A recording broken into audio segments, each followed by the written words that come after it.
Delegates, our next young genius's grandfather was diagnosed with Alzheimer's disease, sometimes leaving his bed in the middle of the night and hurting himself. Our young genius invented a pair of smart socks designed to send an alert to a caregiver if the patient gets out of bed. Let's give a huge hero's welcome to the 2014 Davidson Fellow and winner of the Scientific America's Science in Action Award, Kenneth Shinizuka.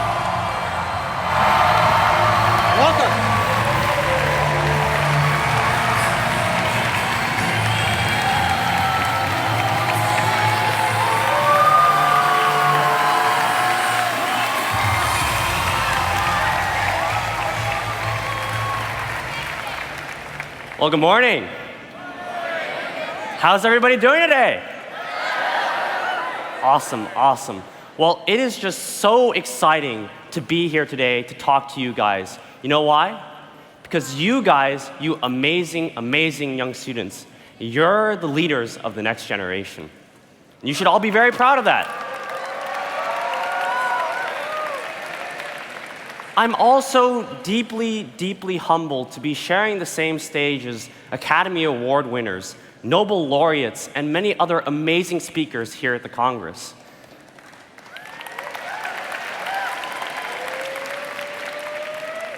Compared to their massive contributions to science and technology, all I've got is this tiny sock sensor.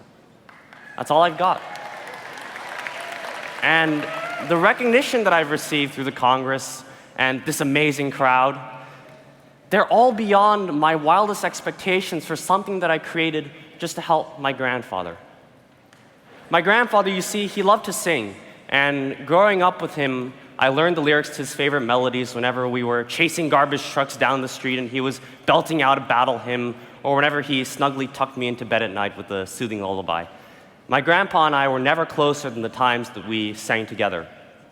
In a family trip when I was 4 years old, my grandfather and I were walking through a park in Japan, humming selections from his songbook. And at one point, he suddenly became completely silent.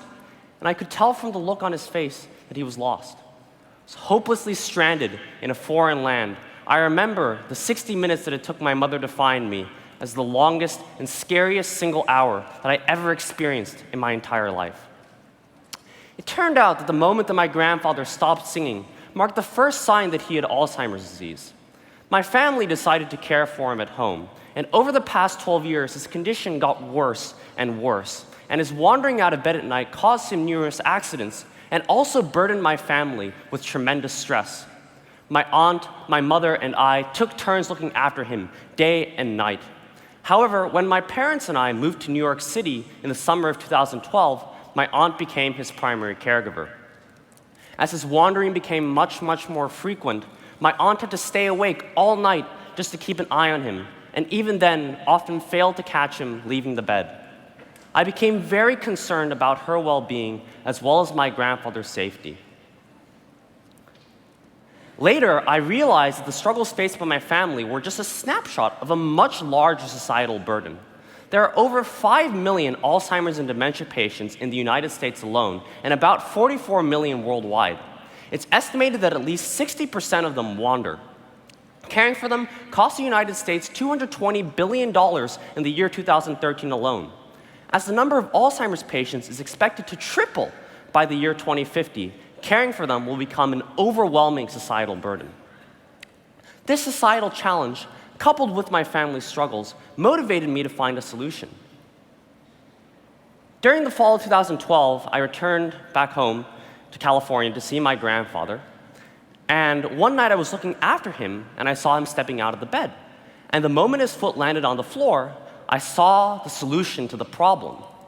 Why don't I put a pressure sensor on the heel of his foot? And as soon as he steps onto the floor, the pressure sensor will detect an increase in pressure and then wirelessly send an audible alert to my aunt's smartphone, waking her up. That way, she wouldn't have to worry about my grandfather's wandering and could sleep much better. Thank you. My desire to create a sensor-based system perhaps stemmed from my lifelong love for science and technology. When I was 6 years old, an elderly family friend fell down in the bathroom and suffered broken bones and severe burns. I became concerned about my own grandparents and decided to create a smart bathroom, which is essentially sensors installed under the tiles of a bathroom floor that would send an alert wirelessly to a caregiver's wristwatch whenever a patient fell down in the bathroom. Now, this was about 10 years ago, and back then we didn't have smartphones, let alone Apple Watches or smart watches. This was just the crazy dream of a 6-year-old. So I guess the message is dare to dream and dare to dream.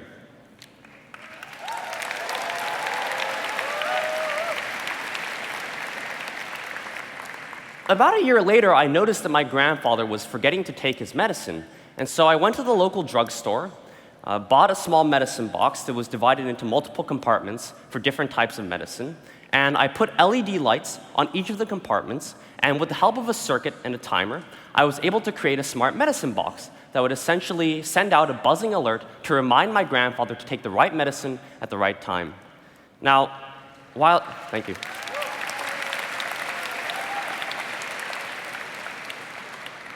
While I was too young to turn these ideas into fully fledged products, they implanted in me a firm passion for technology, and especially a passion for using it to help the elderly. Despite this previous experience, though, my seemingly simple idea for detecting wandering proved to be incredibly difficult to realize. When I laid out my plan, I realized that I faced 3 main challenges. The first was creating a wearable sensor that could accurately detect changes in pressure and was also thin and flexible enough to be worn comfortably on my grandpa's foot. After extensive testing of different materials like rubber, which I realized was too hard to be worn snugly on the bottom of a patient's foot, I decided to print my sensor on film using electrically conductive, pressure-sensitive ink. The way it works is, once pressure is applied, the conductivity inside the ink increases. Therefore, I could design a circuit that would essentially measure pressure by measuring changes in electrical conductivity. Thank you.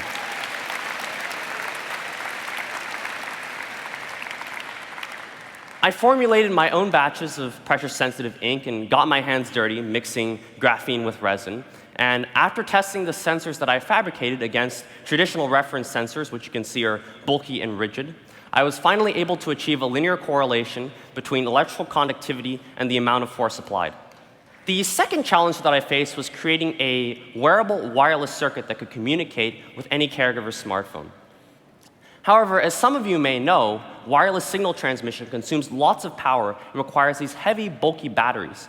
Thankfully, I was able to find out about Bluetooth Low Energy technology, which consumes very little power and can be driven by a coin-sized battery.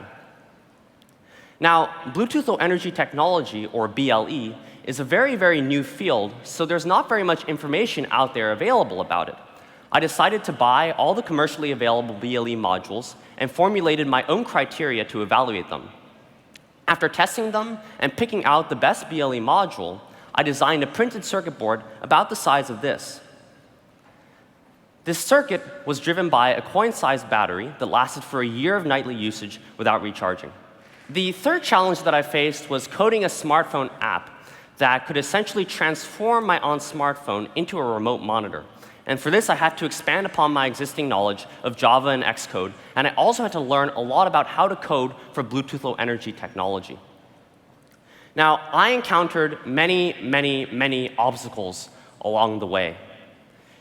I tapped into every possible resource. I conducted extensive literature searches. I led endless conversations on tech forums online. I reached out to experts in the field, but nonetheless, problems that I hardly anticipated often consumed weeks of intense effort, resulting in very little progress and a lot of frustration. One night, after struggling for several weeks, I just couldn't get my smartphone app to connect to the sensor circuit. Deeply frustrated by this seemingly unfixable but crucial error in my software, I decided that the project was an unrealistic pursuit and it was destined for failure. But then, with almost perfect timing, I heard my grandfather singing, and amidst all the baffling lines of code were finally some words that I could understand, lyrics that my grandfather taught me long ago. Now, I realized that his once towering voice had been muted to a tiny whisper, and he stumbled over many of the words that he once knew by heart. But even though he had forgotten my name by then, instinctively I just placed my hands over his fragile palms and started singing along with him, much in the same manner that he placed his hands over mine when he taught his song to me many years ago. Thank you.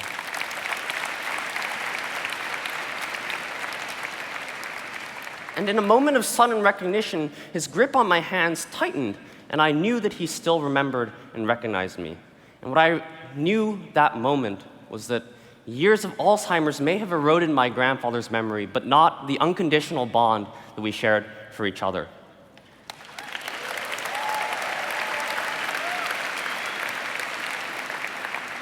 And though I couldn't reverse his condition, at least I could keep him safe with my sensor to preserve that precious bond. And with a renewed desire to work on the sensor, I was finally able to complete 2 prototypes. The first is an ordinary sock with a sensor embedded inside of it, and the second is a reattachable sensor assembly unit, the one that I showed you earlier, that can be attached anywhere that makes contact with the bottom of a patient's foot. So the foot itself, a sock, shoes, slippers, you name it. I decided to test these 2 prototypes on my grandfather for a period of about 14 months, and they were able to successfully detect 100% of the known cases of his wanderings.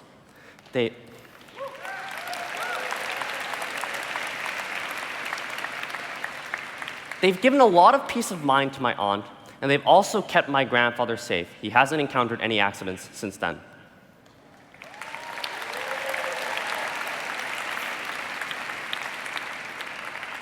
Encouraged by these results, I decided that I wanted to test my device on more patients in other facilities. So over the last summer, I beta tested my device at several care facilities. And what I noticed was that some patients didn't want to wear socks to sleep, so I was inspired to create a non-sock solution.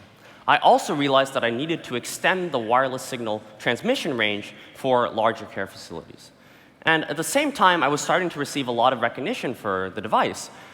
Last summer, I won the Scientific American Science in Action Award as part of the 2014 Google Science Fair. Thank you.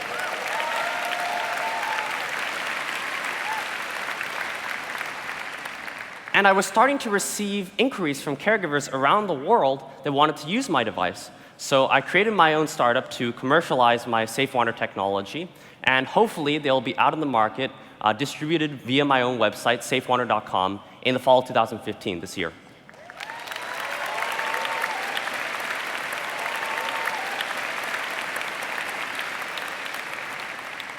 Now, the sensor circuit and device that I've created can be built upon and replicated for many other applications beyond just the detection of wandering. So for example, we can use it to examine correlations between the frequency of a patient's nightly wandering and his or her daily activities and diet to improve patient care.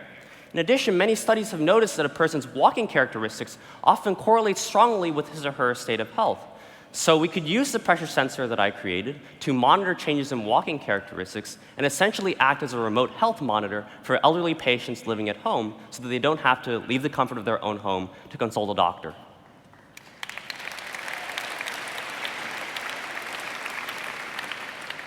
Above all, I think, I'll never forget how deeply moved my entire family was when my device first caught my grandfather's wandering. At that moment, I was struck by the power of technology to change lives for the better. I want to share that same excitement that I felt with you guys, and I want to encourage you to recognize problems in the world around you and create solutions for them. I can guarantee you that you'll face obstacles along the way, but as long as you have a will to create your solution, you can find a way, definitely, to overcome those obstacles.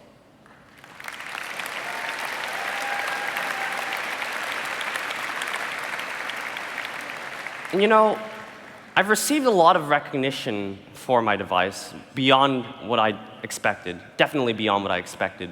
And yet, ironically, my grandfather is the only person that can't recognize what I created for him. The only thing that he remembers, his memory has faded to such an extent that the only thing that he remembers are a couple of old songs. And now it's my turn to sing those songs back to him to keep that precious memory alive. Thank you very much, everybody. Ladies and gentlemen, Kenneth Kinizuko. Let's give it up. Thank you, sir. That was awesome. Thank you. We'll see you in a few minutes. Yes. One more time.